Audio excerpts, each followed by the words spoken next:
On paper, it's perhaps the most powerful club on Earth. A group of world policemen tasked with working together to provide global stability. The most important body in the United Nations, the Security Council, was set up in the aftermath of World War II to peacefully resolve international disputes. Under Chapter 7 of the UN Charter, it's the only UN body with the power to make binding international laws and the only body that can authorize an armed intervention into a conflict zone. As such, someone with little grasp of geopolitics might be forgiven for thinking this is where real power lies. Yet, in our current era, they'd most likely be mistaken. Far from setting the agenda in 2024, the UN Security Council is mostly paralyzed to the point of uselessness. Representing at any given time a mere 8% of the world's nations, today's council is seen by many rising powers as little more than a relic, a fossil of geopolitics, as they were in 1945, frozen forever in amber. At the same time, bitter divides between its veto-wielding members, mostly Russia, China, and the USA, have left it incapable of fulfilling its functions. In short, it's clear that the Security Council is in need of major reform. The only question is how. Just before we continue with today's episode, I want to give a huge shout out to our sponsor, Keeps. Now look, I'm not exactly the poster child for hair loss prevention, but that doesn't mean you shouldn't take action. It's just too late for me. My hair's not coming back. Isn't it sad? But that doesn't have to be the case with you, because Keeps is an online subscription service that makes it super easy and affordable for men to treat male pattern baldness right from the comfort of their home. No need to visit a doctor's office or a pharmacy. Everything is done online, whether you're trying to prevent hair loss, stimulate hair growth, or just take better care of the hair you have. Keeps have got you covered. They offer clinically proven treatments personalized just for you, delivered right to your door. And guys, Keeps is discreet. They deliver everything in non-branded packaging, so your little secret stays that, a secret. Plus, you can adjust, pause, or cancel your plan at any time. It's just that flexible. With Keeps, you complete an online consultation, get matched with a licensed medical provider who tailors a treatment plan to your specific needs. It's all based on science, and most men start seeing results within just 6 months. They've treated over 1 million men in the last 6 years and have over 5,000 5-star reviews. So, if you're ready to take action against hair loss, head to keeps.com/Simon or click the link in the description below. That's keeps.com/Simon. That's me. And thanks to Keeps for sponsoring this video.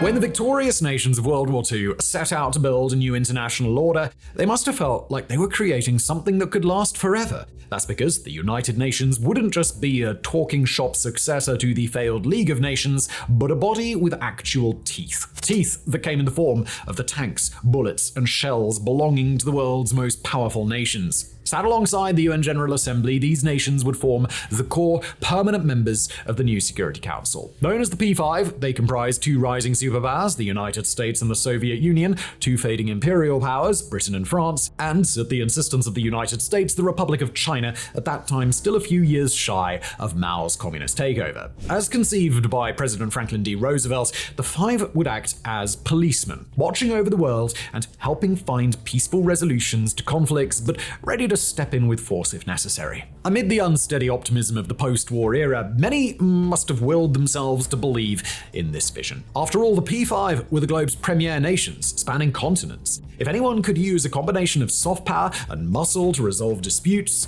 it was them. Yet, had any of those involved in the Security Council's founding been able to see forward to our current era, they would have been disappointed. That's because the Security Council in 2024 is an organization that seems incapable of providing any security. Even as multiple crises mushroom up around the world, it has authorized only 2 deployments in the last decade, a stabilization mission to the Central African Republic and a policing mission to Haiti that failed to even get off the ground before the country collapsed. At the same time, the veto powers of the P5 members have stopped international action being taken against some of the biggest wars of our time. Russia, for example, has vetoed any and all resolutions on the Ukraine war, while the United States has used its own veto to stop any action on the war in Gaza. Even when the Council succeeds in passing resolutions, they often fail to make a difference. This year, the body called for a Ramadan ceasefire in Sudan, where a brutal civil war rages.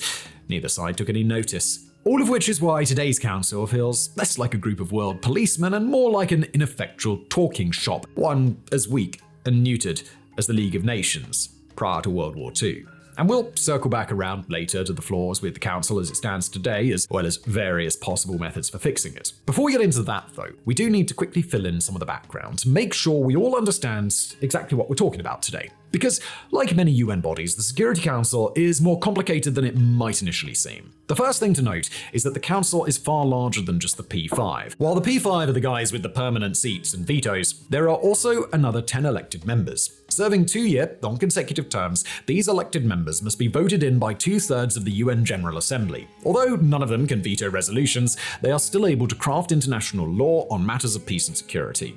They also take turns at assuming the rotating presidency, which gets a new head every month. The Council on Foreign Relations notes that this ensures some agenda-setting influence for its 10 non-permanent members. As to who gets to become a non-permanent member, you won't be surprised to hear that political considerations play an almighty role. Since 1965, members have been elected based on regional groupings. Africa gets 3 seats. Asia-Pacific, Latin America, and the Caribbean, and Western Europe and others will get 2 seats each, while Eastern Europe gets 1. While this might sound quite representative, in other ways, it really isn't. The Economist points out that whereas the Council included 22% of General Assembly members in 1945, it now has just 8%. This is a result of swaths of new countries emerging, thanks to stuff like decolonization, the breakup of empires, and nations like Yugoslavia disintegrating into smaller parts. To be fair, the UN is trying to address this. There's been talk flying around for years now about adding more seats and trying to get more representation from underserved parts of the world. But this still wouldn't change the salient fact that the P5 themselves are all drawn from just 3 continents: North America, Europe, and Asia. Latin America and Africa have no permanent members, and while East Asia is represented in the form of China, which took over from Taiwan in 1971, South Asia is likewise excluded. This is a core complaint of middle or rising powers such as India, that they're stuck living in a world in which they can have large economies, bigger populations, or bigger armies than, say, Russia or Britain, but they're still stuck in a world in which decisions made in Moscow or London carry more weight. However, as we'll see later, fixing this isn't as easy as just adding some extra seats, nor can the Council's problems be laid solely at the feet of the P5. In their own way, the non-permanent members are also responsible for the Council's descent into utter dysfunction.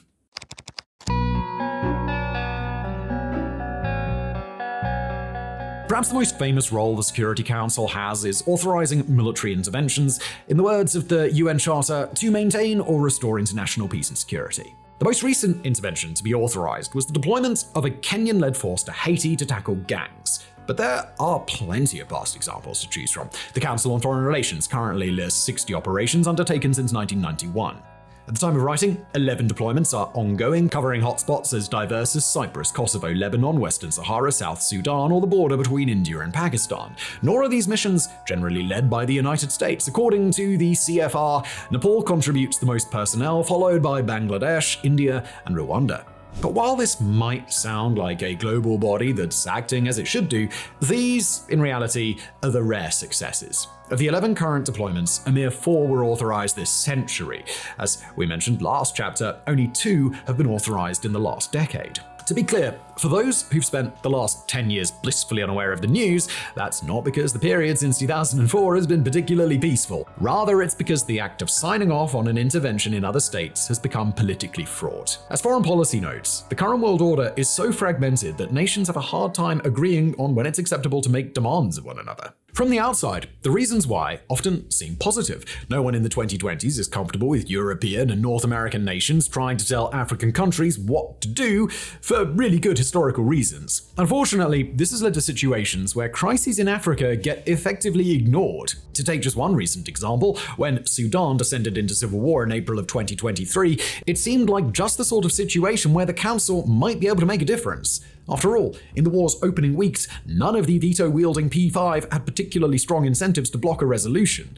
No, what instead stopped any action was the A3 group of African members. The Crisis Group explains that when the Council turns to African affairs, generations of African Council members have complained that the European former colonial powers dominate these discussions. As a result, the A3 now tend to oppose interventions in Africa, arguing that the African Union Peace and Security Council should be responsible for the continent instead.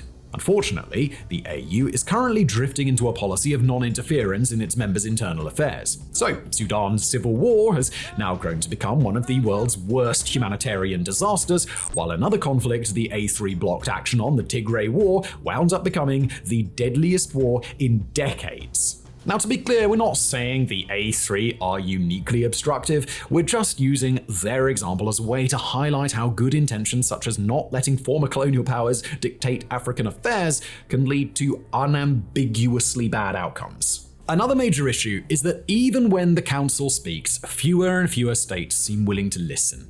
We talked last chapter about how a proposed Ramadan ceasefire in Sudan was ignored, but there are other examples, such as Mali's junta recently ordering UN peacekeepers to leave the country despite high levels of violence. Other times, the slow-moving nature of the Council itself means that events often overtake its deliberations. When Azerbaijan blockaded the ethnically Armenian enclave of Nagorno-Karabakh last year, the Security Council called multiple emergency sessions. But these proceeded at such a glacial pace that no resolutions had been passed by the time Azerbaijan launched its full-scale invasion on September 19th. So instead of action, you got stuff like this strangely anodyne meeting on September the 21st, in which council representatives said things like this: "The only solution to the crisis is to end violence." In fact, by that point, the crisis had already been solved by a resounding Azerbaijani victory. Speaking of foreign policy, the UN Director of International Crisis Group recently lamented that in the absence of real diplomacy, quote, "the UN is a platform for governments to vent and cast symbolic votes." However, for all the wider council may be riddled with problems,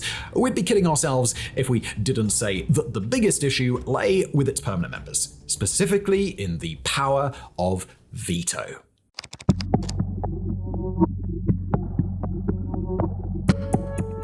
When the Security Council was first set up, one of the key ways to get the world's major powers to agree to its jurisdiction was by giving each of them the power to veto any resolution.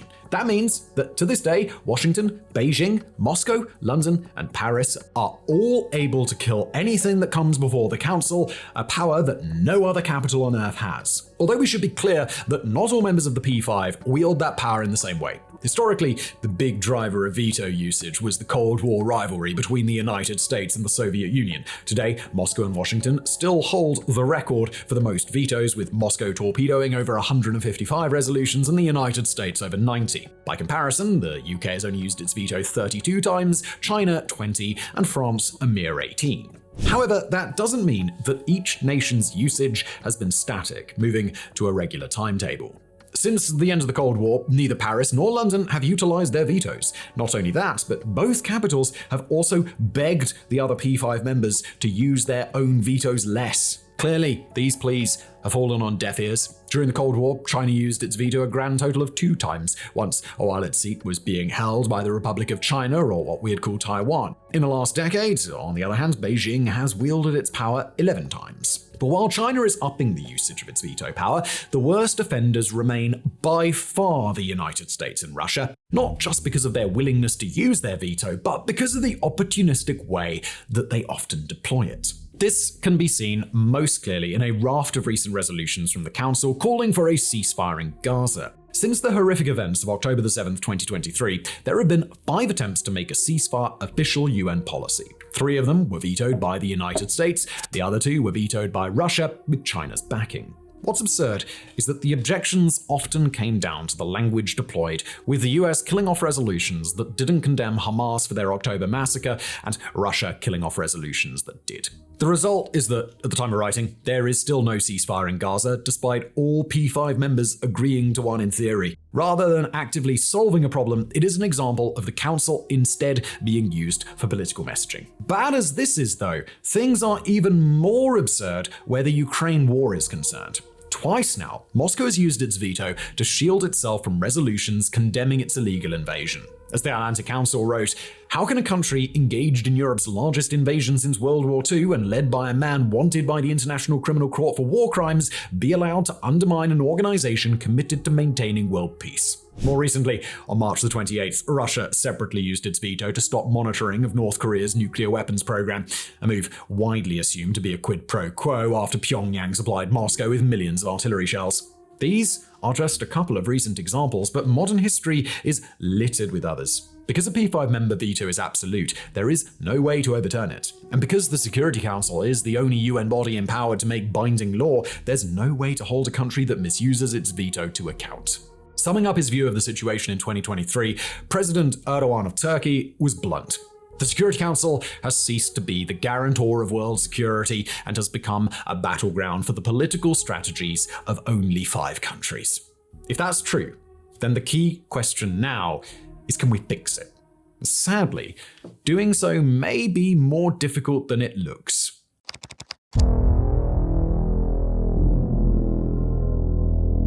By now, just about everyone admits the need for Security Council reform. Here's UN Secretary-General Antonio Guterres speaking in 2023 on the issues with UN bodies in general, quoting, "The world has changed. Our institutions have not. We cannot effectively address problems as they are if institutions do not reflect the world as it is." But there's a big difference between saying we need to change things and actually changing things, for the very good reason that no one can really agree on what change should look like. The Carnegie Endowment for Peace has a good rundown of the current factions in the UN that each see different solutions to the Security Council's woes. Broadly, they can be divided into 3 blocks: the G4, the Uniting for Consensus Coalition, and the African Bloc. For the G4, the solution is simple. While the P5 members remain large economies, they are no longer the 5 biggest. So why not add more of the most developed nations to balance things out?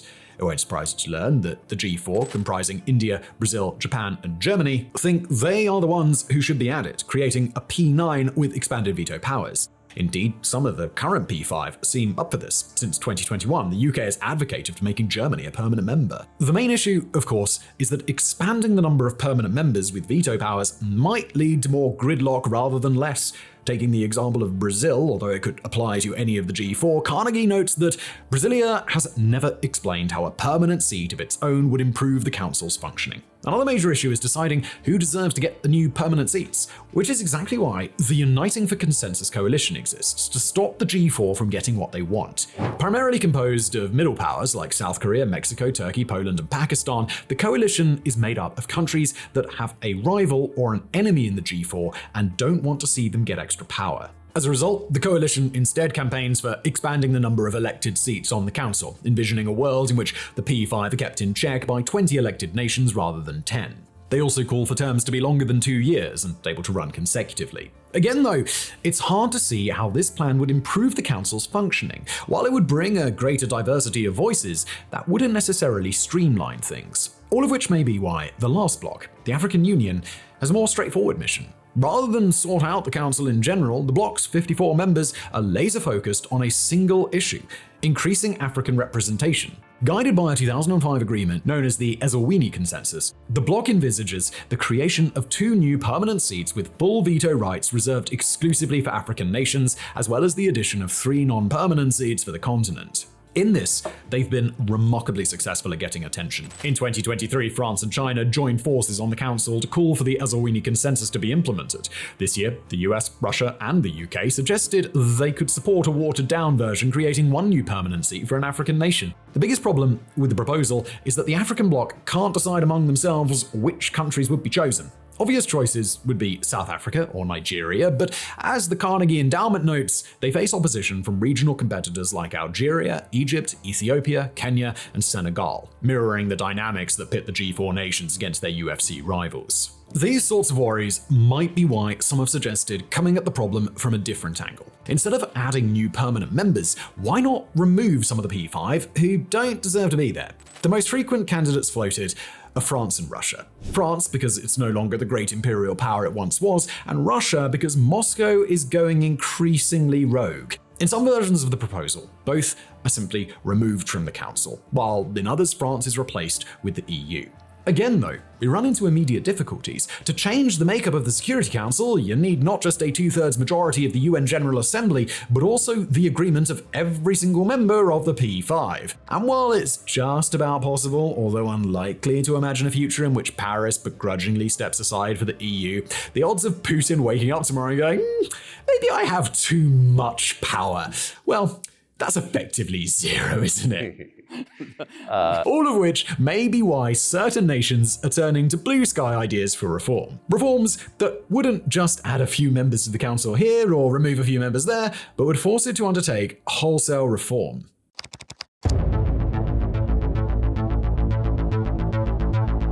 Of all the possible ways of fixing the Security Council, and trust me, there are a lot of them, perhaps none is so pleasing as the idea of copying the Premier League. England's major football league, the Premier League, is incredibly Darwinian in its approach. Every season, even the biggest name clubs theoretically have a chance of getting relegated, while there's plenty of room for smaller teams to fight their way up into its hallowed ranks. So, the thinking goes, why not do something similar with the P5? Rather than maintain their power for all eternity based on their strength in 1945, why not have their membership automatically adjusted so nations rise and fall based on pre-agreed variables? Exactly what those variables could be is up for debate, but some examples are national GDP or defense expenditure. So Germany or India might be like Leicester City in the 2015 to 2016 season, soaring to the top of the Premier League, while Russia might be like Leicester City in the 2022 to 2023 season, getting relegated to the championships. Obviously, while such a system would be fair,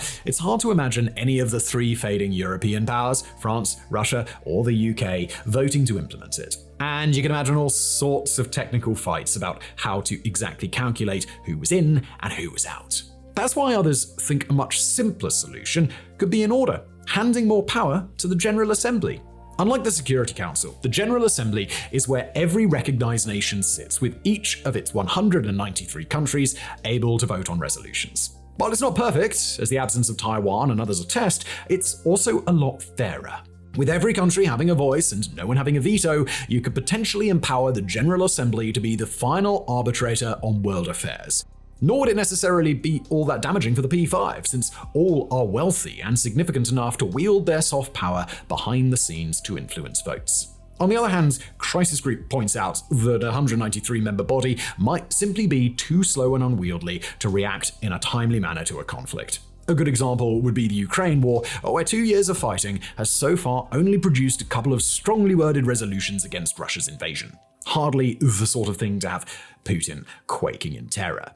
And all of this brings us to our next proposal, this one via The Conversation, an idea that we'll nickname the Cynic's Proposal, since it could basically be summed up as we should all just expect less from the UN. The argument goes that making any meaningful change is impossible while the P5 hold their vetoes and while middle powers are unable to agree on who deserves promotion to the top table. So why not just stop investing our hopes in the Security Council to have any impact on the world's problems? Or as the article put it, maybe it's time we start treating the UN for what it is, a diplomatic congress aimed at making the world a little better through encouraging cooperation, rather than what we hope it to be, a world government capable of effecting peace. It's a pretty fatalistic view of the situation, isn't it? But sadly, it may also be the most realistic. As the New York Times notes, quote, "The UN's founding charter was designed to make alterations extremely difficult. In the whole 78-year history of the Security Council, there have just been two major changes. When 4 new non-permanent seats were added in the 1960s and when China took over Taiwan's seat in the 1970s.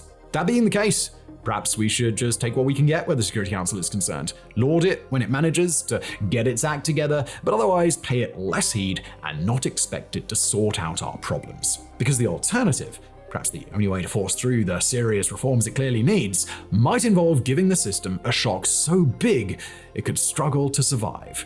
As Carnegie Endowment notes, transformational change in world politics is most likely in the aftermath of catastrophes when a major crisis wipes the slate clean. If we really want to upend the current situation on the Security Council, then the only way to do it might be in the aftermath of a gigantic war. One so shocking and fundamentally transformative that humanity rediscovers the spirit of cooperation that it had after World War II, the determination to never let such a disaster happen again. And while that would be great for us in terms of having enough content for this channel, it would also be catastrophic for millions, if not billions of people. The old order, in short, might be ripe for renewal. We may just have to be wary of getting what we wish for.